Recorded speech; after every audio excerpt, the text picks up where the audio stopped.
काल दौंड शहरामध्ये RB1 नगरमुरी दौंड या ठिकाणी एका वृद्ध महिलेचा मृतदेह त्या ठिकाणी असल्याची पोलीस स्टेशनला माहिती मिळाली होती.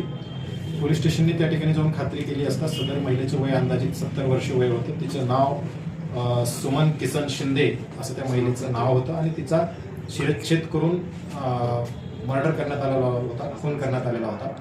या अनुषंगाने सदर महिलेची मुलगी सौ तृप्ती सचिन हिरवे यांनी दिलेल्या फिर्यादीवरून खुनाचा गुन्हा दाखल होता.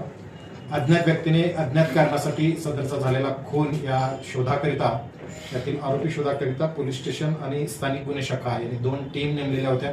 या नेमलेल्या टीमने त्या परिसरामध्ये वेगवेगळ्या लोकांकडे जाऊन माहिती घेतली असता यातील इसम जे आरोपी म्हणून अटक केलेले आहेत त्यात विक्की उर्फ विक्रम धनराज अल्लाट आणि प्रसाद बाबूलाल चव्हाण वय वर्ष 26 आणि 20 हे 2 आरोपींना ताब्यात घेतलेलं आहे. त्यांनी गुन्हा कबूल केलेला आहे. या गुन्ह्याचं कारण ती जी वृद्ध महिला त्या ठिकाणी एकटीच राहत होती, तिथून त्या घरासमोरून जात असताना तिने एकेवेळी यांच्यात विवाद निर्माण झाला होता, शिवीगाळ झालेली होती आणि त्याचा राग मनात धरून त्याने तिचा अंदाजे 4-5 दिवसापूर्वी शिरच्छेद केला होता आणि सदरचं शिर यांनी त्याने दुसरीकडे नेऊन टाकण्यासाठी दुसऱ्या आरोपीने पण त्यात मदत केलेली आहे. या अनुषंगाने पुढील तपास सध्या सुरू आहे. ते शिर काय मिळालं का सर, काय ताब्यात घेण्यात आलं?